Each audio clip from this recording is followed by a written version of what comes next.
Step number 7 is you want to increase your percentage of your income that you invest, okay? So once you start getting to a point where you're making more and more income, every year you should try to have your, the percentage of your income that is going towards your investment grow and grow and grow. And this, the reason that this is important is because of the last final step. And the last final step is really where you achieve the truest freedom in life, is only live off of what your investment portfolio yields you. So let's say that you have an investment portfolio. Let's say you're 25 years old and you followed all these steps. And let's say you follow these steps and you're 14, let's say you're 17, maybe even you're 19 years old, and you follow these steps and you have an investment portfolio of $2 million. And if that sounds crazy, trust me, don't box yourself in like that. Don't limit yourself and your scope of thinking. So as I said, let's say you get to $2 million a year. Off that, let's say that you are yielding 8% a year. That is $160,000 a year passively. The truest freedom is when your investment portfolio, as in your true passive income, that pays for your life. And if you can get to that point, and that's kind of a cool stage where I'm at in life right now, where my lifestyle can be entirely paid for by my investment portfolio, which means that all of the money that I earn in my businesses can go straight into my investment portfolio. So let's say, to give you sort of realistic benchmarks, this year the businesses will hit, I think combined anywhere from, let's say $3.5 million to $5 million profit, right? So if I can contribute, let's say hypothetically an extra $4 million, and let's say I'm yielding 10% from that, I put another $4 million into my investment portfolio this year. And that means that I get back an extra $400,000 a year in yield. I've just gone ahead and from this year, 2022, from my business earnings, I've gone ahead and allowed myself to spend an extra $400,000 a year for the rest of my life. And if I go ahead and do that again next year, then that stacks and that compounds and compounds. The average person has a worse attention span than a goldfish, and that's who you're competing against. So on the good news, that means that just with the tiniest bit of discipline and work ethic, you are already ahead of 90% of people. And before we even begin, you need to understand that your ability to control your urges is directly correlated to your success or lack thereof. If you cannot control yourself, if you cannot be disciplined, you will never be successful. It is simply impossible. And that is why it's so important for you to master your urges. I've told people many times when they ask me, I go, listen, I am built for this life because I have an insane stress tolerance, but my life is not the same life that other people should live. But the reason you clicked on this video is because you want to learn how to become a millionaire. And as I said, if you want to get to that position, you need to increase your ability to handle stress. Now, bear in mind, one thing I will say, it's not something that needs to happen overnight. It's something that progresses. I can handle a certain level of stress in 2023 that I simply couldn't handle in 2018 or 2019. In fact, some of my biggest businesses with the most amount of employees, the reason that I didn't pursue or start those businesses or move forward with those businesses in 2018 or 2019, even though I was given the opportunity to, people wanted to start the businesses with me, give me equity, blah, blah, all this, is because I simply knew that back then I did not have the stress tolerance to be able to deal with it. So it's not an overnight thing. It's something that you build over time. But as I said, don't come to the first roadblock and think, oh, it's tough. It's not meant to be tough. It's all meant to be roses and fairy tales. I'm just trying to give you very clear expectations. I think when someone can talk to you very openly and honestly and say that, listen, it's not all perfect, I feel like at least you're a little bit more prepared to go into war. So definitely I can say this about myself, and definitely I can say this about some of the most successful people I know in any realm in life, by the way. Any realm, whether that's sports, whether that's business, whether that's even a high income career, working for a very lucrative company. You need to be able to handle a high level of stress and embrace it. Everyone deserves an opinion, not everyone deserves a say. And here's what I mean by that. There are certain things in life that I simply do not know. I've not done the research. I don't have any life experience. And one of my favorite things when someone asks me my opinion on something that I'm just not very well educated on, I haven't really given much thought or time or attention to it, I just love being able to say, I'll be honest, I don't really have an opinion on that. Or I just say, I can't really make an informed judgment on that. So what I mean by this is I believe everyone deserves an opinion. Everyone can have an opinion, but not everyone deserves a say. And you need to understand that this applies to your parents, to your friends, to maybe sometimes even in your business. I will always take the opinion of everyone in my business, but some people, they deserve an opinion, but they don't deserve a say. And I don't mean that to belittle anyone, because there's areas of my life where I should definitely be allowed an opinion, but maybe I don't really deserve a say because I don't have enough experience in that to really bring anything meaningful to the table. So just remember this next time you're letting other people's judgments cloud that inner direction that you know you have, because a lot of people around you will give you their opinion, your friends, your family, all this, and let them have their opinions. But they shouldn't have a say in how your life goes, because who are they to tell you? Unless it's someone who's extremely successful at what you've done, then yeah, they should probably have a bit of a say in what's going on. So from day one, always distinguish what is an opinion and what is good advice. Those two things are very different. The first habit that actually made me a millionaire was turning my phone on airplane mode. Pretty much the first 3 years of my business was built pretty much entirely while my phone was on airplane mode. And I'll explain why. You see, most people think that the reason they are not a millionaire is because of lack of energy, like they don't have enough energy or motivation to do something, or a lack of knowledge, understanding, and they think these are usually the two main reasons why. That is actually incorrect in 90% of cases. In 90% of cases, the thing that they lack is focus, because if you have focus, then you will do the work, and doing the work and getting into that state of flow actually gives you that energy and motivation. And when you are someone who can sit down and focus on a task for a prolonged period of time, you will inevitably get the knowledge and information that you need in order to make $1 million. So this is why putting your phone on airplane mode is so important, because ladies and gentlemen, we live in a world where there's constant notification, constant distractions. So most people, the phone isn't enough. Most people have, an Apple Watch with notifications going on 24/7, and their computer is binging here and binging there. You need to reclaim your focus. You should not let anyone rob you of the most important thing that you have, which is your focus and your attention. The next habit that made me a millionaire by the age of 18 was choosing the right vehicle. It absolutely breaks my heart to see people who work so incredibly hard, are so dedicated, but yet no matter how hard they work, by the age of 30, they will never even see $1 million. I mean, really, these are people who sacrifice all of their 20s. And the reason that is because they have not chosen the right vehicle. Now, the right vehicle is one of two things. It's something where either you're paid very well for your time, or it's something that you can actually use leverage. Now, when I say leverage, I mean you can outsource to people, you can hire people, you can build a product and it can sell without you actually being the person to deliver. Now, the business that I started when I was 16 years old, a lot of you guys probably already know my story, and the business that I've been running for 5.5 years now. The business that I started actually was a tick for both of those. It was something where I was paid very, very well. When I started my business, which is an online boutique marketing agency, at first it was actually a creative agency, the first year and a half, and I was paid good retainers by clients in order to shoot content for them and then actually distribute and grow their social platforms. And that was great, but really after the first 9 months of doing it, I was kind of capped out at around $10,000 to $15,000 a month. So that's when I started to use leverage. I started to hire contractors, and I actually repositioned my offer to run ads for online businesses. And that was really when I started hitting the $100,000 months plus in my business. Now, I know that a lot of you guys may take this the wrong way, and you may think, oh, that's terrible to think that, you're better than other people.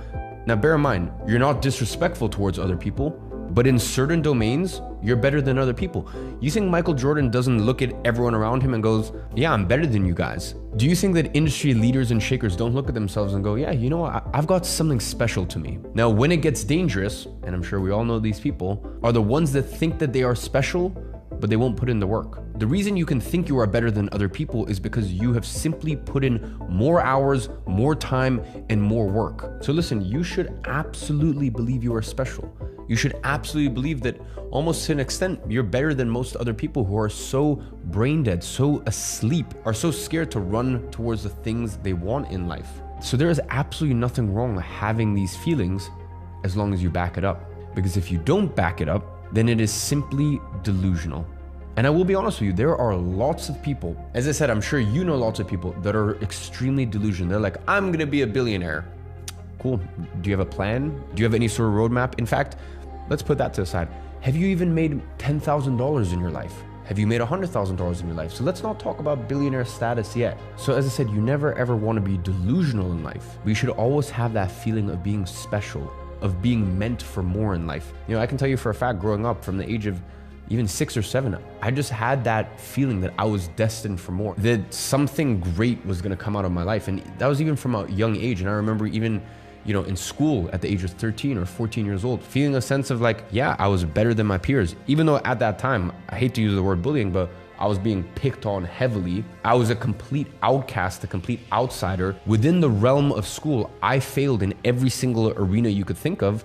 And yet I still had that feeling of like, no, I'm working towards something bigger. I was trying little side hustles and little businesses and this and that. So in life, humility is extremely important.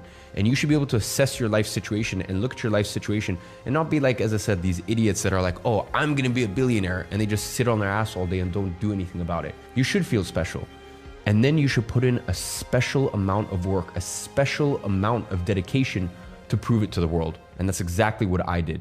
First and most obvious thing that I'm gonna say is that money is important. In fact, it's very, very important. But the thing that most people forget is it's not just how much money you make. It is the speed in which you make it and also how you make that money. You see, what I mentioned with speed is very, very important. If you make money too quickly, and a lot of money in that case, it will ruin your life. It will absolutely ruin your life because you have no grounding, you have no roots to actually keep you from going off the rails. And you see this all the time. You see people who become very successful very, very quickly and they don't have that grounding. Now, bear in mind, sometimes you'll see these overnight success, but these people have been working for the past 10, 15, 20 years on their craft, and then eventually they became an overnight success. But that's okay because they have that grounding of all the work and all the time and all the effort they put in. So they know who they are. They can look themselves in the mirror and know who they are with or without the success. So please never ever dream that you can inherit the money or win the lottery, because as I said, it will ruin your life, because you will have resources and you will have money that does not match with your identity and the resilience of your character. As the saying goes, with great power comes great responsibility, and you need to be willing and you need to be ready for said responsibility. So please never ever wish for extreme riches. And by the way, when I say extreme riches, I mean, if you're making $0 right now and in a year you make 20,000, 30,000, maybe even 40, $50,000 a month, that's okay. I'm saying if you go from your position right now to making,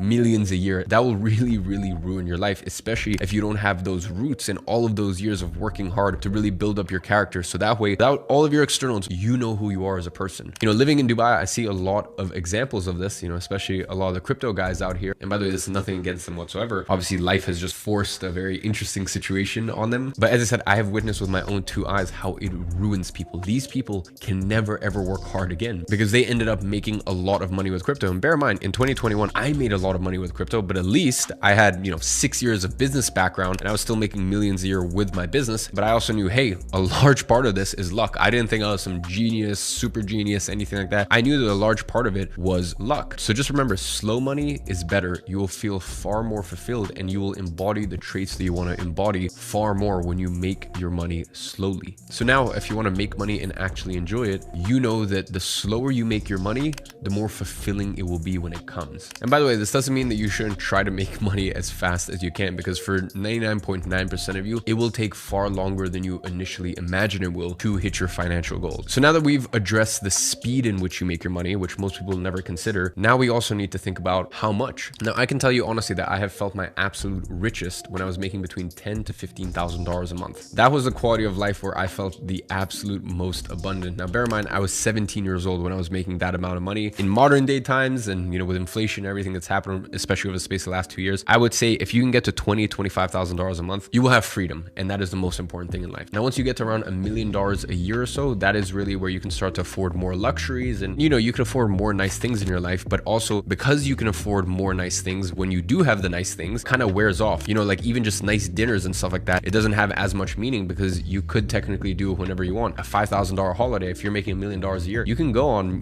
5 or 6 of those a year very, very comfortably. So it just doesn't have as much meaning. But I will say, getting to $1 million a year plus, you'll feel a lot more rich between that sort of $10,000 to $20,000 a month mark. But definitely getting to $1 million a year, it is a better quality of life. Now, the stage that I'm at, where I'm making most months $1 million, and that's in take home after tax profits, obviously living in Dubai, I can tell you that that is just excessive and unnecessary, honestly. So really, anything past $2 million a year onwards, for me, that's the situation where I want to start warning you guys. I really want to start warning you and just saying, be careful what you wish for, because it comes with a lot of extra headache that may not actually improve your quality of life. As I said, once you get past, honestly, I'd say anywhere from $1 million to $2 million a year, your actual quality of life doesn't really increase that much more, but you get a lot more headaches that come with it. And this this rolls into the third thing that you need to analyze when you're thinking about, how much money you want to make. Let's say you're thinking, okay, what's the difference between making $500,000 a year and $7 million a year? It's like, of course, on paper, $7 million a year is better. Who would not want $7 million a year over $500,000 a year? But you have to ask yourself, at what cost am I making the $7 million compared to the $500,000? Listen, it is incredibly important to learn.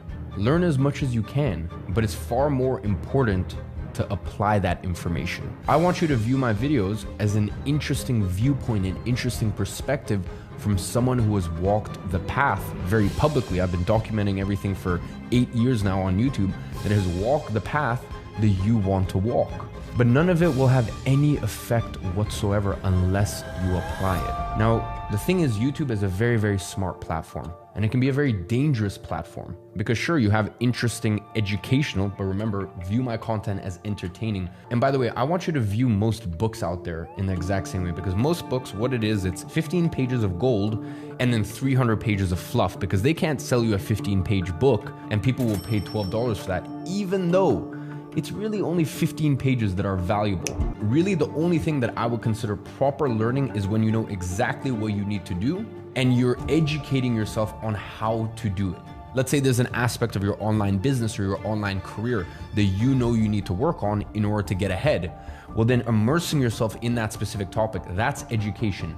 Just watching a podcast or reading a book because you think that it might be useful to you, that is very dangerous, and you need to look at that as entertainment and not education. $10,000 a month is the easy part. Continuing to make $10,000 a month, that's where it gets difficult, and also keeping that money and then multiplying it, growing your wealth over time. And rather than acting like some new money idiots, learn from old money. Even in my situation, even though I am new money, I knew from day one that I would make it, but I always promised myself that I would study old money to understand how to actually keep it and multiply my wealth. So the third component of making $10,000 a month is understanding that once you get there, you're not done. That is actually simply just the beginning. Now it is time to cement your place, have that as a baseline. And the crazy thing is we all have financial baselines. For me, I remember when my baseline was $1,000 a month. And this is around 6 years ago. I was still in school at this point. And that doesn't mean what you're trying to make, what you're aiming to make. It just means if you go below that point, it will keep you up. You're like, it doesn't match your identity. You're like, this isn't me. And I remember when I went from $1,000 and then went to $5,000 and then went to $10,000. And listen, since then I've been very blessed to have an amazing career, and it's gone up to $100,000 a month and now $1 million a month. And God willing, at some point it'll be a few $1 million a month, and that'll be my absolute baseline. I can't even conceive a reality where it's less than that. So the point I'm trying to make is, once you get to 10K a month, it's more than about making it an identity. It's more than about making that as your baseline. As I said, your financial identity is not where you're aiming for. It's where anything below that, and you would just feel off. You would be like, this isn't me. I'm better than this. So number one is get to 10K a month. And once you get there, make it your financial identity. And once that is solid and that's locked in, then you can keep working your way up the ranks. Then here's the real secret I'm gonna tell you. You take 50 to 70% of everything you make in that business and you invest it. That is the truest form of passive income. And this is the $10 million or even $100 million roadmap. Cash flow business that funnels into your investment portfolio. Cash flow, investment portfolio. Cash flow, investment portfolio. And just like a snowball rolling down the hill, it just gets bigger and bigger and bigger, and the velocity gets quicker and quicker and quicker. I'm sure you guys have all seen that graph of Warren Buffett's net worth just compounding year on year on year, and how towards the end, it starts to go parabolic. So ladies and gentlemen, stop wasting time. Time is ticking. There is no such thing as passive income in the way that we've been sold the lie. Go out there, start the right business, and start getting rich quicker.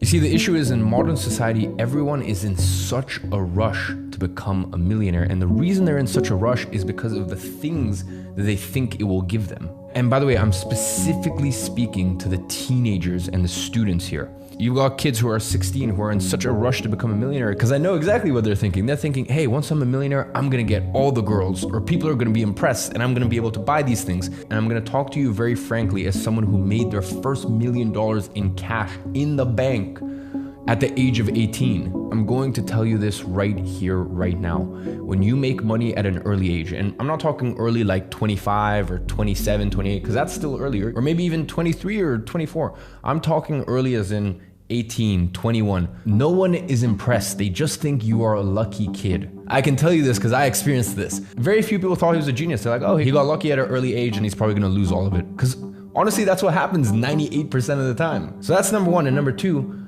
girls don't want you at that age. Either you have someone like your high school sweetheart who loves you no matter what. So it doesn't matter if you make your first million at 18 or at 28, this girl's in it for the long run. Or if you're trying to pick up new girls, they're more concerned with like the 28-year-olds, the 30-year-olds, the sort of girls that you think money is gonna attract. They don't want a guy who's 18 or 21. So the reason I make that clear is because everyone who's 16, 18, 20 is in such a rush. You know, let me make my first million, let me make my first million. And it's so stupid because they would rather make their first million in something that is pretty much just luck. Let me give you an example. They would rather make their first million at 18 or 19 or 20 by some lucky crypto pick. You know, they put $1,000 into one shitcoin and then it turned into $1 million. Let me tell you something, that will ruin your life forever. Because first of all, making a good amount of money at a young age is already a massive challenge. What's even worse is if you got lucky. And let's call it what it is. That is luck. And by the way, I've made a crap ton of money with crypto.